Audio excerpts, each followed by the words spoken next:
Как всегда, эффектно, эмоционально и волнительно проходил очередной турнир по крымско-татарской национальной борьбе «Куреш». На этот раз состязания провели в гостеприимном этнокомплексе «Алем». Решили для наших детей, что это эти два больших праздника Курбан-Байрам и Ураза-Байрам проводить на таком высоком уровне.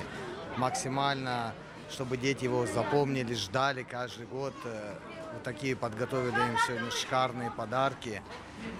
Подарки, медали, кубки, грамоты, подарки от спонсоров, сладкие, футболочки. То есть, я думаю, все дети будут довольны. И также решили провести по взрослым с традиционным призом баран, чтобы дети смотрели, стремились и тоже добивались. Вкус победы каждый обладатель первого места ощутил сполна, особенно самые маленькие участники турнира.